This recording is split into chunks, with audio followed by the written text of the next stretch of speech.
So Joe Biden's approval rating is now even lower than it was before. We talked about when it was 38%. Now take a look at this.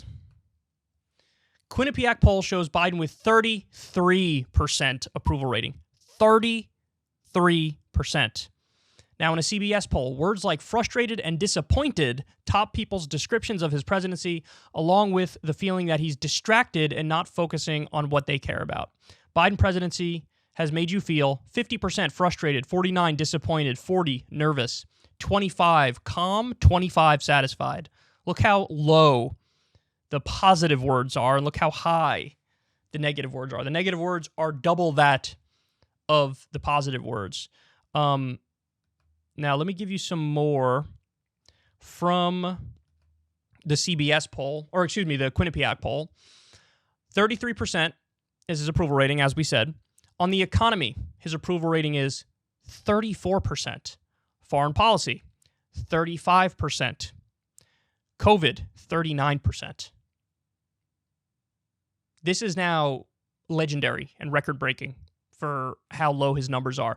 By the way, on foreign policy, this is an interesting fact. Even when the media was shitting on him relentlessly over Afghanistan, his numbers on Afghanistan were the highest of any of the different specific issues. Because people saw, okay, you're ending this really long war. We probably shouldn't have been in this war in the first place. And even if it's a little messy, it's good that you're ending the war. And so we had high marks on Afghanistan, even with the media doing propaganda. Now it's down to 35% approval rating on foreign policy. Why? I think it's because now we're getting news stories about how we are literally starving millions of people in Afghanistan to death. Women and children. There's malnutrition. There's straight up famine. We are sanctioning them. We are not allowing Afghanistan to have their own money. And as a result of that, people are dying and are getting sick. And so, in a way, what he's doing now is even more brutal and ruthless and bloodthirsty than the war itself. And boom, then on foreign policy, his numbers tanked. Tanked. I mean, this is... You want to know how bad this is? Here, I actually have some specifics for you on how bad this is. This is crazy. So this is Biden's lowest approval rating, 33%. Okay? What was Trump's lowest ever approval rating? 34%. So Biden's approval is now lower than Trump's lowest was. And by the way, Trump's lowest, I believe, was just after January 6th. It was January 15th of the same year that he had his lowest single approval rating. Now, by the way, on the average, Biden's at like 41%, but this one Quinnipiac poll has him at 33%.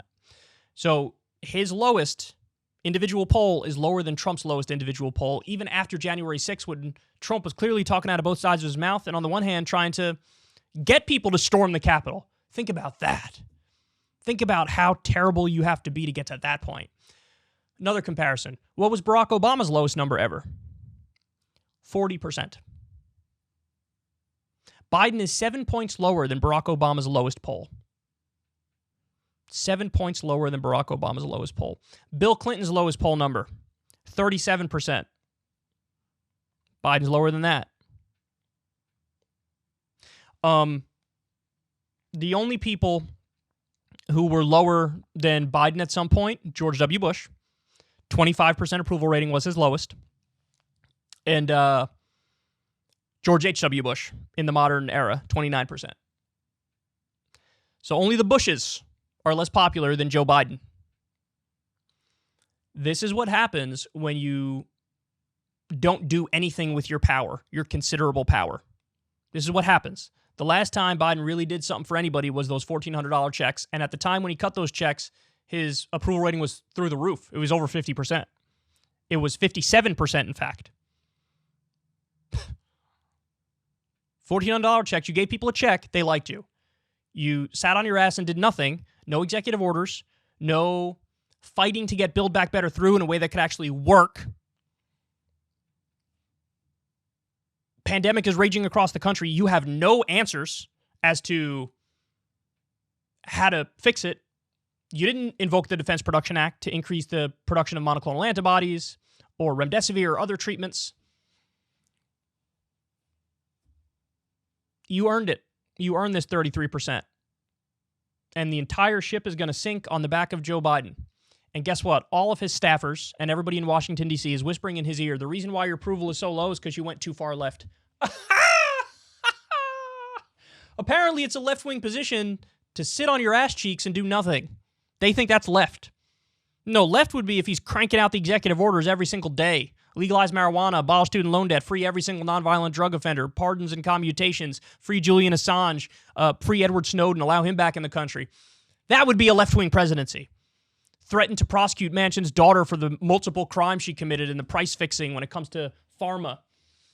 And then use that leverage to force Joe Manchin to vote for parts of your agenda. That's what you would do. You're not doing any of it. 33%. It's going to be a bloodbath in the midterms, man. We warned you. We have the answers. They didn't listen, and they're going to get what's coming to them. Hey, y'all, do me a favor and like and subscribe. It helps out big time in the algorithm. Click the bell as well for notifications when videos drop, and watch that video on screen right now. You know you want to.